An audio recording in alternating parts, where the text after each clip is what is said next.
Buenas tardes, jóvenes. Buenas tardes, ingeniero. ¿Cómo le va? Un favorcito enorme. Tienen que ver el video que he mandado al grupo de WhatsApp de manera previa a la clase, por favor. Si necesitan salirse del Zoom, no hay problema, después se vuelven a unir. ¿Ok? Pero necesito que vean ese video.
Reanudar grabación. Hoy vamos a comenzar una nueva unidad que se llama la dinámica administrativa. La dinámica administrativa es una parte del proceso administrativo. La otra parte es la mecánica administrativa, que tiene dos actividades, la planificación y la organización. Y la dinámica administrativa también tiene dos actividades, que son la dirección y el control.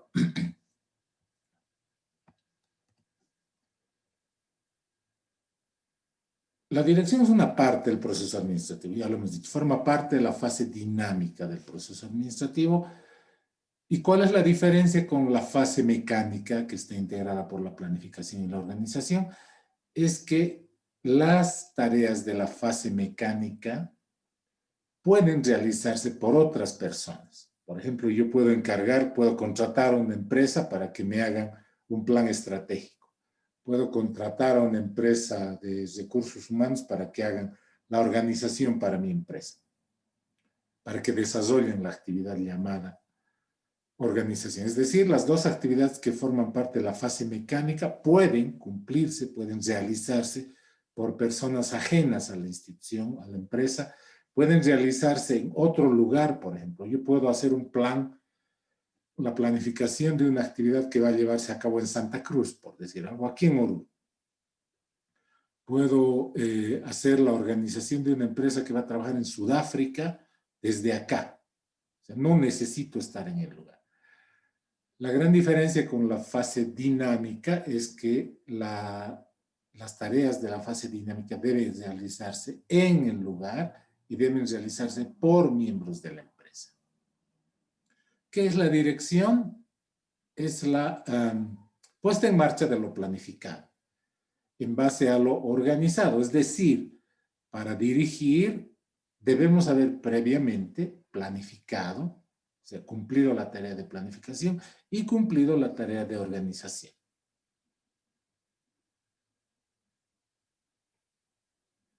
La dirección se ocupa de lograr los objetivos planificados en base a la organización diseñada previamente.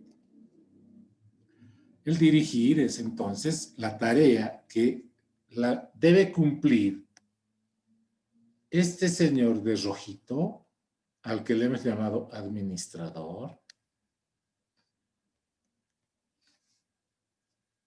que puede tener muchos nombres, ¿no? Puede ser el jefe, puede ser el director, puede ser el gerente, puede ser el presidente, puede ser el secretario ejecutivo, etc. O sea, lo que nosotros conocemos como administrador es el encargado de llevar a cabo la administración, pero dependiendo de la empresa, dependiendo del contexto del organismo social al que nos estemos refiriendo en el proceso administrativo, puede tener muchos otros nombres, puede tener innumerables nombres como lo hemos demostrado en algún momento. Entonces, el proceso de dirigir, es decir, la actividad denominada la dirección, es el proceso realizado por este señor que se ocupa de que las actividades planificadas se realicen para alcanzar los objetivos deseados. Esa es la función de la dirección. La dirección, vayamos por algunas definiciones. La dirección es la aplicación de los conocimientos en la toma de decisiones, como individuo y como grupo, de manera apropiada, eficaz y eficiente, para alcanzar los objetivos de una organización. Por lo tanto, el encargado de la dirección, el señor de rojito, debe tener conocimientos. O sea, de alguna manera se espera que la persona que realice la actividad denominada dirección goce, tenga cualidades que le acerquen, que hagan que su tarea se realice de manera apropiada. Es decir, de manera eficaz, que se llegue a los objetivos, y de manera eficiente, usando el menor número de recursos. Kloster-Bornur dice que la dirección es el considerar los esfuerzos esenciales de aquellos que integran el sistema cooperativo. Dice además que es la parte esencial y central de la administración, a la cual deben ordenarse los demás elementos. O sea, mucha gente, no solamente Kloster-Bornur, sino muchos otros, señalan que la dirección es la parte esencial y central de la administración. Esto ha ido cambiando con los años, ¿no? Actualmente ya no tiene tanta importancia como se la daba al principio de la era contemporánea de la administración, es decir, del último siglo, digamos. La dirección, otra definición, es guiar a un grupo de individuos para lograr los objetivos de la empresa.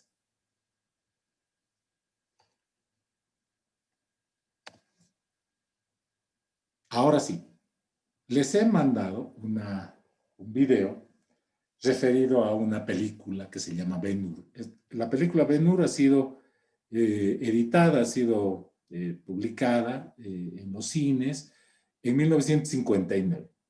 En 1959 ustedes ni existían. Probablemente ni sus papás hayan existido todavía. Entonces, es una película bastante antigua. Hace unos 2 años, en el 2018, 2017, creo, volvió a reeditarse la película porque a los señores de Hollywood se les están acabando las ideas y están desempolvando películas viejas o temáticas viejas, ¿no? La película Ben-Hur, que es un clásico, es una de las películas que más premios ha ganado en la historia del cine, ha sido reeditada con muy poco éxito.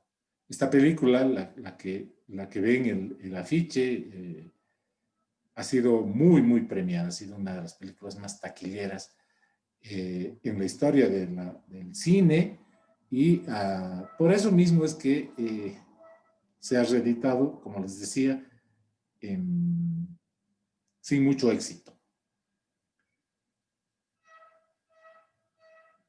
La película Ben-Hur cuenta la historia de ese señor, el que aparece en la fotito, que es Judá Ben-Hur. Ben-Hur es su apellido, entonces, su nombre es Judá.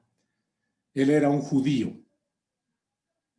Si no han visto la película, la pueden ver después si no han visto el tráiler, porque no les he pasado la película entera. Simplemente les he pasado el tráiler de la película. Como habrán podido ver, el tráiler es prácticamente un resumen, ¿no? En este caso, modernamente los tráilers son retacitos bien escogidos de la película, que lo que hacen es mostrarnos algunas escenas de acción sin contarnos muy específicamente la temática, pero por el tráiler ustedes ya se han podido dar cuenta de qué se trata la película. Eran dos amigos, Judá Ben-Hur y Masala, que estaban enamorados de la misma chica, clásica película de Hollywood, y estaban el reino de Judea, de donde era Ben-Hur, lo que era Israel antiguamente, estaba dominado por los romanos. Entonces su amigo se une a los romanos y lo traiciona, lo señala a él como traidor, y Ben-Hur es arrestado y luego es convertido en esclavo. Y como esclavo lo mandan a unas barcazas grandes en las que los esclavos remaban para transportar a los romanos. Hay una tormenta y el barco se hunde y Judá Ben-Hur lo salva al importante pasajero que estaba llevando esa embarcación y por haberlo salvado le devuelve la libertad y lo nombra su secretario y le da mucho poder porque en agradecimiento, ¿no?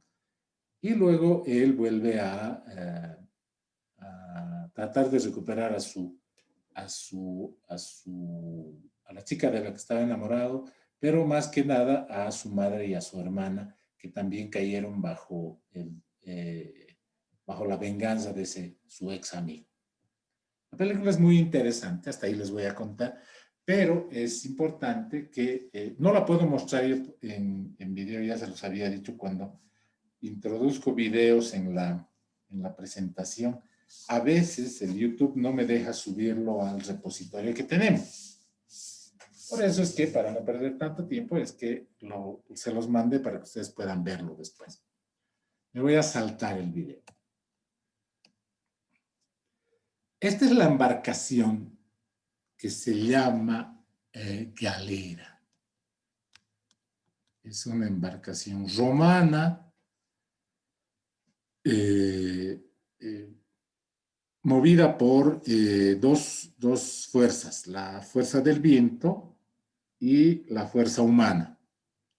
En la parte inferior ustedes pueden ver unas hileras de remos que son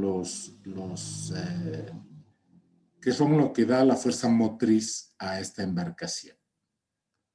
Era una nave de guerra del Imperio Romano, allá por el año cero. El Imperio Romano se extendió casi 400, casi 500 años, ¿no? Entonces, y llegó a dominar buena parte del mundo conocido en esas épocas y está considerado uno de los imperios más poderosos a lo largo de la historia. Obviamente han habido otros, ¿no?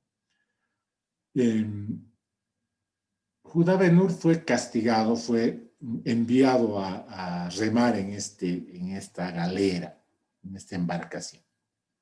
¿Y qué tiene que ver una galera con la dirección? Yo empleo este ejemplo para señalar las principales actividades de la dirección.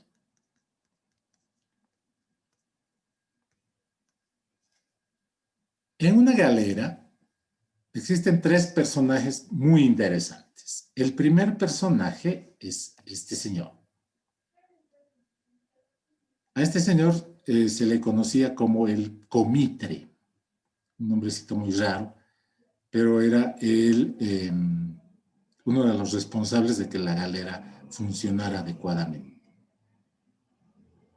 El comitre era un personaje siniestro cuya labor era hacer que las personas que estaban castigadas, esclavos en su mayoría o criminales que eran castigados y condenados prácticamente a morir remando en esas embarcaciones, hicieran bien su trabajo.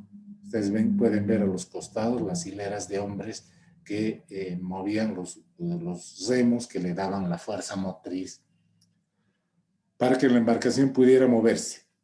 ¿Qué creen que hacía este señor si las personas o si sorprendía a alguien que no estuviera remando.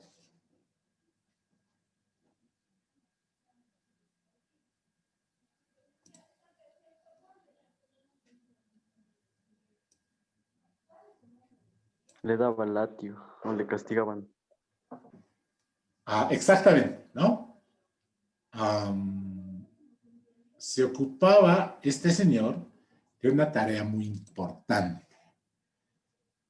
Este señor, voy a poner entre comillas porque su compañero ha dicho en palabras muy claras lo que hacía. Pero voy a poner entre comillas porque significa un poquito lo mismo. Estimular.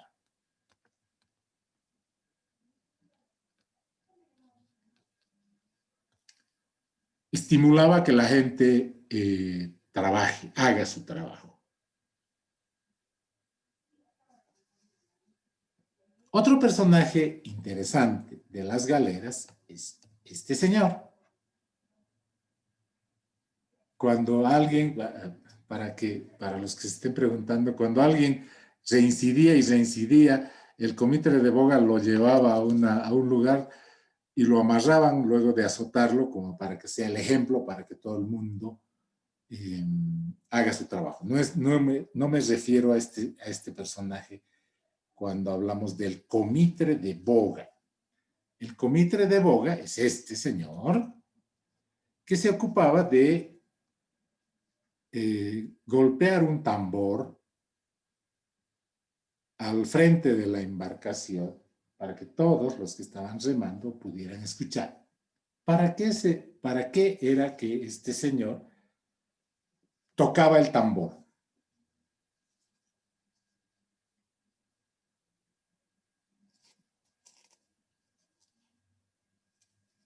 Para generar miedo al rival. No creo que alguien con tambores se asuste.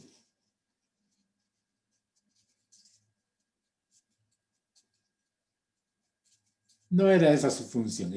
Si usted Para que remen en sincronía, ingeniero. Exactamente, para dar un ritmo de modo de que todos remaran más o menos al mismo, en sincronía, exactamente. La tarea de este señor era, entre comillas, coordinar, ¿no? Que todos remen en un ritmo coordinado. No sé si ustedes han remado alguna vez, pero no es una tarea sencilla, ¿no? Entonces, es importante que no solamente exista la misma fuerza en ambos lados para que la embarcación vaya en línea recta, sino también, como son varios los que están remando, todos remen al mismo ritmo para evitar que los remos golpeen entre sí, ¿no? Entonces, este señor no tenía una tarea tan violenta como el otro señor, pero su tarea también era importante. Ya hemos visto dos personas, el comitre, que era el encargado de estimular a que las personas hagan su trabajo, y el comitre de boga, que su tarea era el coordinar para que todos trabajen en sincronía, como decía su compañero. Sincronía significa al mismo tiempo, ¿no? Al mismo ritmo. Y el último personaje no los voy a mostrar porque no he podido conseguir una foto del personaje, pero voy a mostrar su función. El señor, al que vamos a llamar el timonel, manejaba un aparato mecánico que permitía manejar, maniobrar, darle dirección a la embarcación. Voy a volver un poquitín atrás, aquí. En la parte de atrás, esta es la parte de atrás, la popa de la embarcación, estaba el timonel. Este palito que vean ahí es como un remo inmóvil, muy ancho en la parte que toca el agua, es el timón. El timón se puede mover en ángulos diferentes y es el ángulo el que más o menos modifica la dirección en la que se mueve la embarcación. El timonel era el encargado de definir hacia dónde tenía que ir la embarcación. Como esas oportunidades no había GPS, no se conocía la brújula, la navegación era generalmente de cabotaje. ¿Qué significa cabotaje?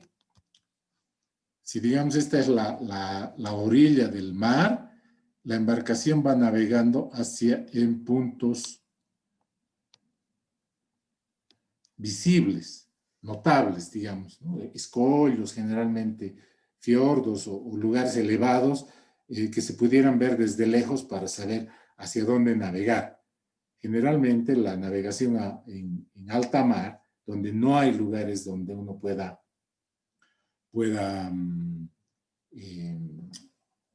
orientarse, se reservaba para mucho más adelante, cuando ya se inventó la brújula y se inventó el sextante y otros instrumentos que podían permitir la navegación más precisa.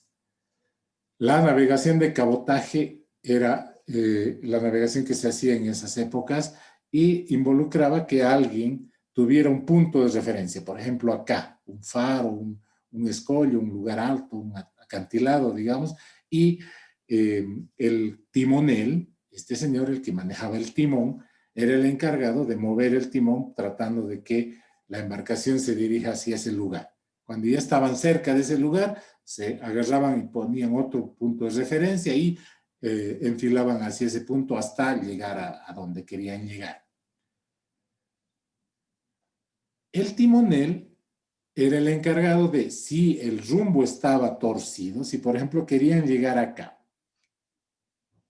el barco está acá, digamos, y este es el punto al que quieren llegar, este es el rumbo, y si el barco se estaba torciendo a la derecha, el timonel corregía el rumbo haciendo el timón al otro lado para que se volviera al rumbo original. Si el barco se estaba moviendo a la izquierda, corregía el rumbo utilizando el timón para que el barco volviera al rumbo original, al rumbo al lugar donde ellos querían llegar. Por lo tanto, el timonel era el encargado de tomar decisiones.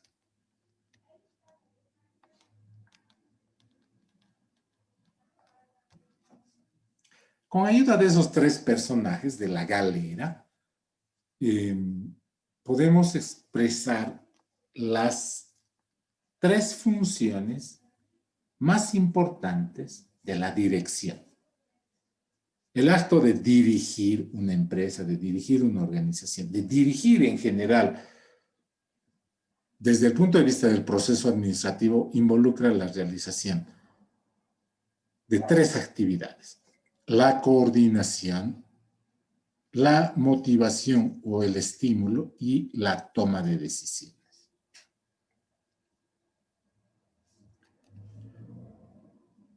La dirección, otras definiciones, es mandar, influir y motivar a los empleados para que realicen tareas esenciales. Fíjense, mandar en base a la autoridad, en base a la definición de premios o castigos que se puedan dar para que los empleados hagan su trabajo, influir o motivar. Son herramientas que la dirección tiene para hacer que los empleados hagan su trabajo. La dirección es llevar adecuadamente las relaciones de los gerentes con cada una de las personas que trabajan con ellos. Otra definición: los gerentes dirigen tratando de convencer a los demás de que se les unan para lograr el futuro a través de los pasos de la planificación y la organización. La dirección es el planteamiento, organización, dirección y control de las operaciones de la empresa a fin de lograr los objetivos que ésta persigue y asimismo los pueda alcanzar. La dirección es la aplicación de los conocimientos en la toma de decisiones, que incluye la tarea de fincar los objetivos, alcanzarlos, determinar la mejor manera de llevar a cabo el liderazgo y ocuparse de la manera de planear e integrar todos los sistemas en un todo unificado. Son diversos conceptos de lo que es la dirección. La dirección debe saber cómo es el comportamiento de la gente como individuos y cuando están en grupos y entender la forma en la que operan estos diferentes tipos de estructuras.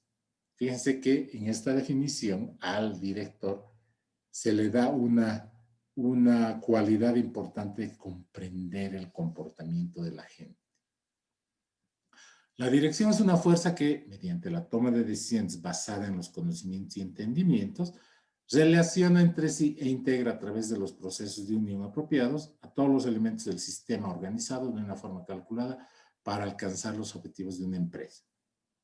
La dirección es un elemento de la administración en el que se logra la realización efectiva de todo lo planeado por medio de la autoridad del administrador, ejercida en base a decisiones, ya sea tomadas directamente o delegando dicha autoridad, y se vigila de manera simultánea que se cumplan de una forma adecuada todas las órdenes emitidas.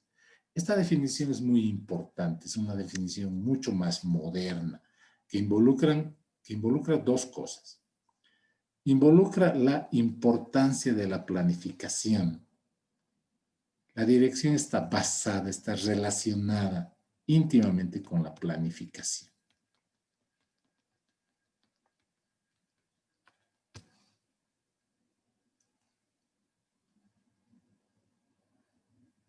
Y aquí hay otro tema importante, una última tarea mucho más moderna de la dirección.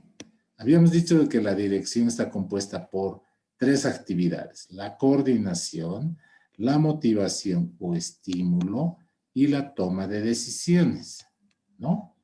A este grupo de 3 actividades se une una más, la delegación. La gestión moderna dice que el director, el encargado de llevar a cabo la dirección, debe delegar responsabilidades, debe delegar funciones para hacer que su trabajo sea mucho más eficiente, mucho más eficaz. Delegar significa ceder parte de la autoridad a otra persona, asignándoles responsabilidades suficientes como para que pueda cumplir parte del trabajo que debía haber cumplido el director, el encargado de la dirección.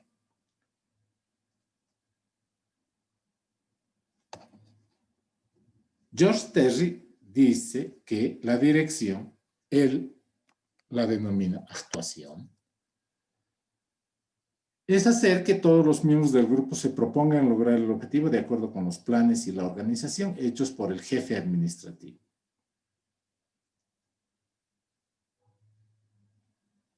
Kuntz y O'Donnell, dos autores reconocidísimos en temas administrativos, dicen que la dirección es la función ejecutiva de guiar y vigilar a los subordinados. Henry Fayol, el padre de la administración moderna, dice: la dirección, una vez que se ha constituido el grupo social, es decir, la empresa, se trata de hacerlo funcionar. Esa es la misión de la dirección. ¿Y en qué consiste? En que cada jefe debe obtener los máximos resultados posibles de los elementos que componen su unidad en interés de la empresa.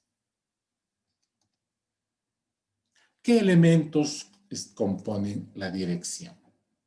El primer elemento importantísimo es el jefe, ¿no? El director. Es aquel que tiene la función de dirigir. Puede llamarse gerente, puede llamarse secretario ejecutivo, puede llamarse presidente, puede llamarse lo que sea. Pero él es el encargado de realizar la función de dirigir. No podría hacerlo sin este otro elemento, los dirigidos. Son aquellos a los que dirige el jefe. Eso tiene que llevarse a cabo en un contexto. Eso es la situación. Es el momento donde se lleva a cabo la dirección. La situación define cómo es que se va a hacer la dirección, porque vamos a ver más adelante que hay diversos tipos de dirección. Y finalmente, los objetivos. Es el conjunto de elementos que componen el estado futuro deseado, es decir, hacia dónde vamos a ir, hacia dónde va a dirigir este señor, el director, a su gente.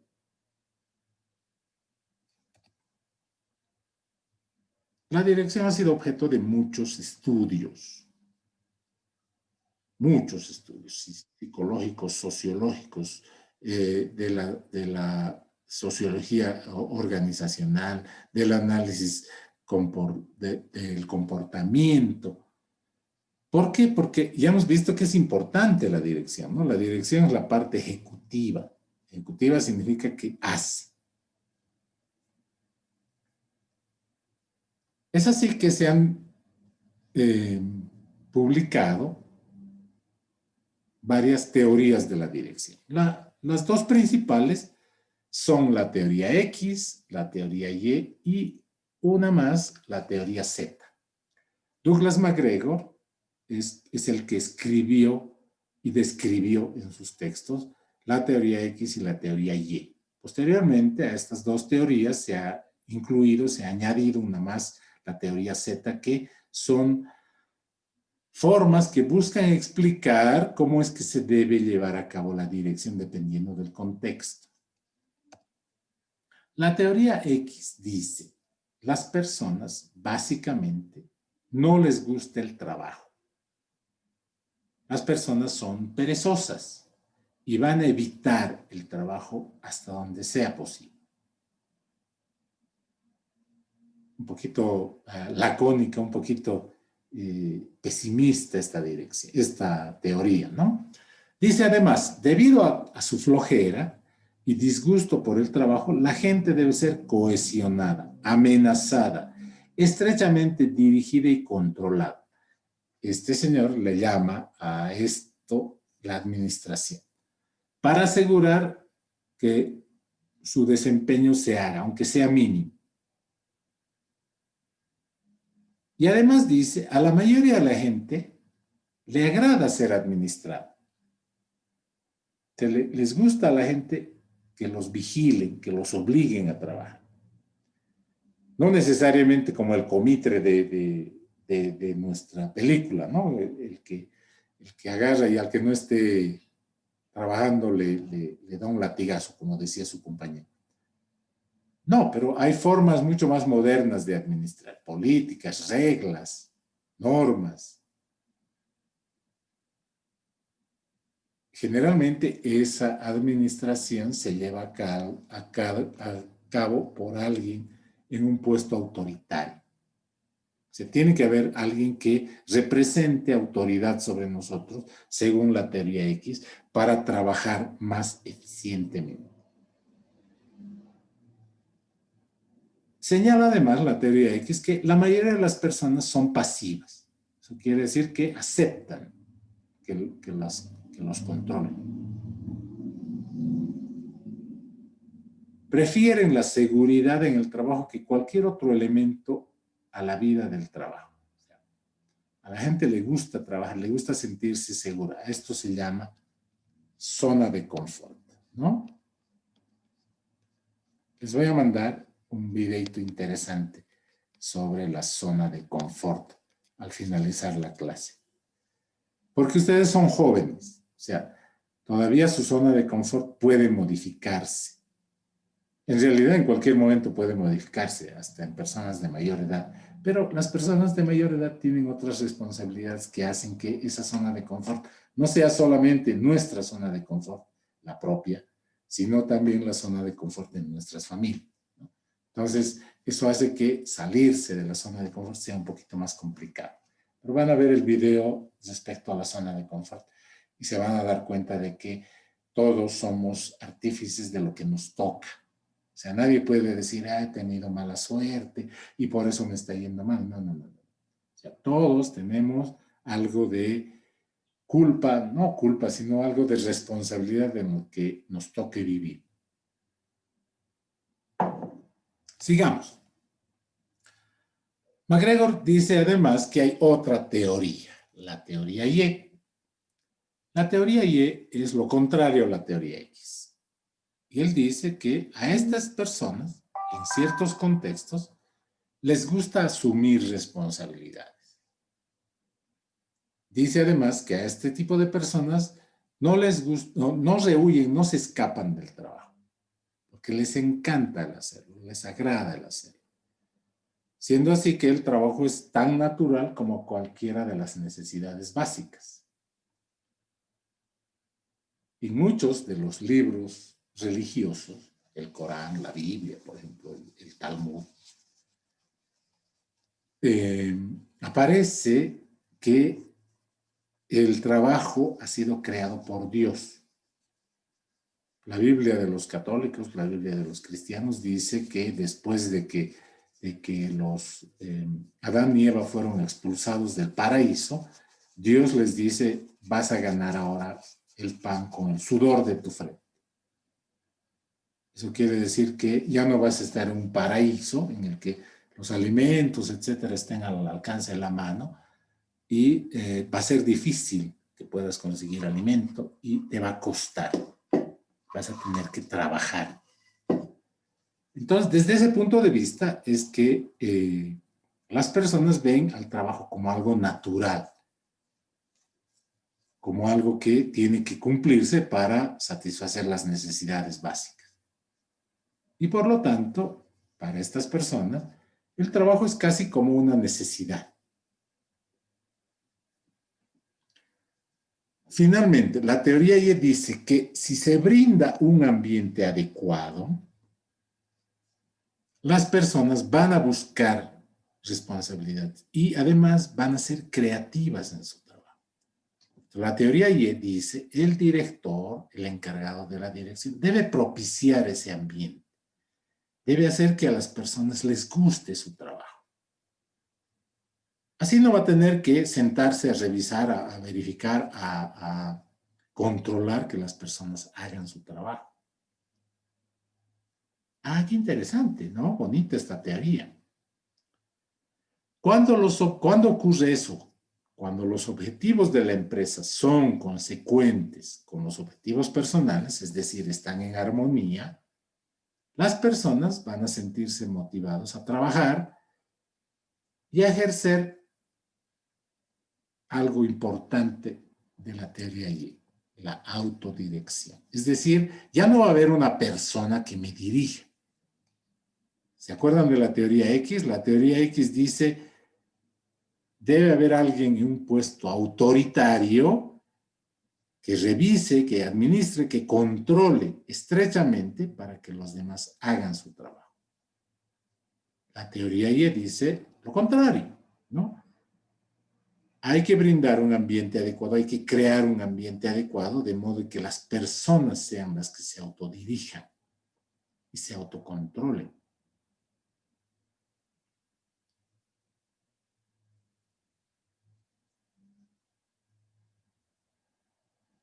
Una de esas formas de generar un ambiente adecuado es a través de la recompensa. O sea, este ambiente adecuado tiene un componente importante, la remuneración. La remuneración es importante para que la teoría Y funcione.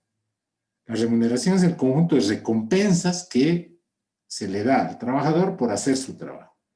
Si esas recompensas son suficientes como para generar en él satisfacción, no va a ser necesario que alguien esté supervisando, que alguien esté controlando para que las personas hagan su trabajo. Las personas solitas se van a controlar.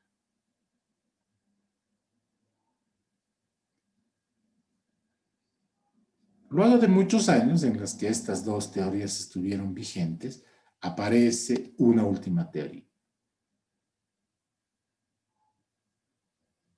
La teoría Z es una más de muchas políticas de gestión moderna que ha nacido en el Japón. El Japón, como ustedes saben, es un país que está en el anillo de fuego del Pacífico. El anillo de fuego del Pacífico es una cadena que rodea completamente al Pacífico, al Océano Pacífico, y que está producida por grandes masas de corteza terrestre que están en movimiento. El Océano Pacífico es un océano que está creciendo, es decir,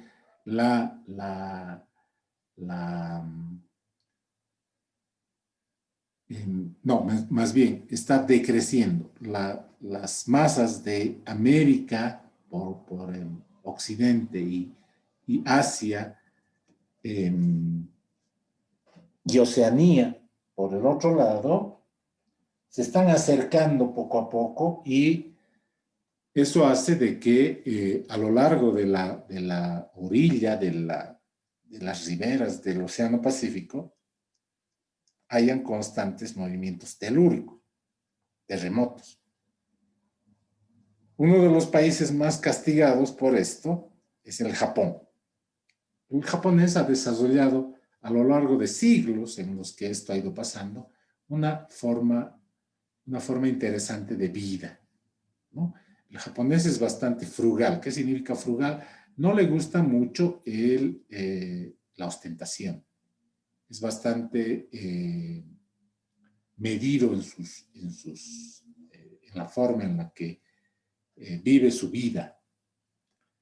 Generalmente les gusta comer comida cruda, sus construcciones, las tradicionales están hechas en madera y papel.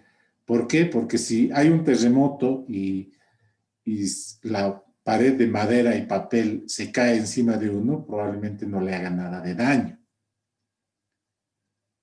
Y es así que esa filosofía de vida, porque se ha convertido en una filosofía de vida, ha dado mucho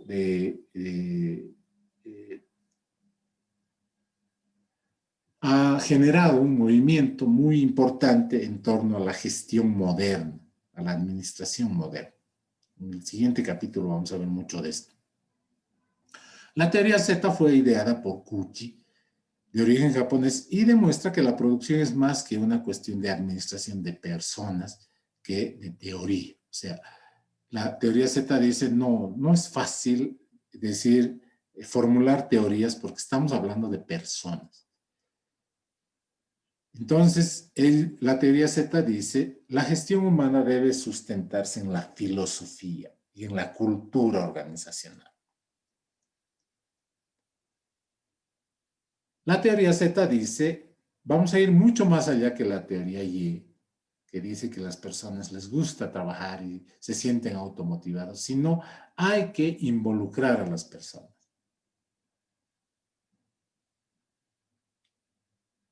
De modo de que ellos se conviertan en parte de la cultura de la empresa y a través de eso es que formen parte de la empresa de manera casi personal. Eso va a ser el mejor estímulo para que trabajen adecuadamente. Y es así que, por ejemplo, los japoneses pueden trabajar 8, 9, 10, 11, 12 horas seguidas sin pedir una recompensa, sin pedir un sueldo extra. ¿Por qué? Porque es parte de su cultura. Ellos se sienten honor al realizar su trabajo. Obviamente, la dirección para llevarse a cabo, para desarrollarse adecuadamente, necesita la comunicación. La comunicación facilita la tarea administrativa. Un gerente astuto sabe que la gente bajo su mando, está influenciada de diversas maneras y utiliza esa información como para influenciarlos de mejor manera. La comunicación ayuda al gerente a obtener datos para la toma de decisiones, para ayudar a identificar problemas y saber qué acciones son las que deben realizarse. La comunicación es un medio para conseguir los resultados y no un fin. O sea, nadie tiene que trabajar en conseguir un sistema de comunicación, sino debe implementar un sistema de comunicación para hacer mejor su trabajo. Otra herramienta fundamental en la dirección es el liderazgo. El liderazgo es algo muy difícil de entender. Algunos señalan de que el liderazgo es la iluminación de la visión del hombre hacia perspectivas más altas. Es el surgimiento del rendimiento del hombre a estándares más elevados. O sea, es como que a una persona le demos una categoría mucho mayor. Pero también hay otras definiciones que dicen que el liderazgo, el verdadero liderazgo es el que emerge de un grupo a través de la identificación de alguien, al que vamos a llamar líder, como que es el más capaz de satisfacer las necesidades del grupo. También se ha escrito mucho sobre el liderazgo. El liderazgo, mucha gente lo identifica como algo relacionado íntimamente con la dirección. Es cierto, pero no todos los directores son líderes. No todos los directores, no todos los encargados de la dirección son líderes. Y al revés, no todos los líderes son directores. ¿Ok? Ese concepto siempre lo tienen que tener en cuenta. El liderazgo no es algo inherente a la dirección. Sin embargo, se han escrito muchas obras referidas a la dirección y el liderazgo. Nuevamente, no todos los directores son líderes y no todos los líderes son directores, pero el director debería tener algo de liderazgo. Desde ese punto de vista, en 1938, Lewin, Lippitt y White describieron los 3 tipos de liderazgo. El liderazgo autocrático, el liderazgo laissez-faire y el liderazgo democrático, que es más o menos la misma clasificación que se tiene para la dirección. El liderazgo autocrático es aquel en el que el director toma todas las decisiones. Algo así como Donald Trump, ¿no? Donald Trump no hace caso a nadie, él toma todas las decisiones. En el otro lado está el líder o director democrático. Él ayuda, guía y anima que sea el grupo el que tome las decisiones. Y el liderazgo laissez-faire, que en francés significa dejar hacer, es aquel que dice que deja que las personas sean las que tomen las decisiones. Hemos concluido el tema de la dirección. Nos queda un poquito tiempo, he apurado un poquito el tema de videos, etcétera, para que podamos terminar todo el material a tiempo. Nos falta todavía una buena cantidad de material y estamos prácticamente en diciembre. El día jueves vamos a avanzar la otra parte de la dinámica administrativa, que es el control, y la subsiguiente semana ya vamos a tocar los 2 temas finales.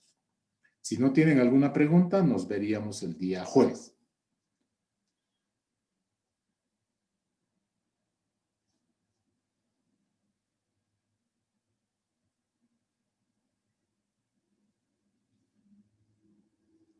¿Alguna pregunta? ¿Algún comentario?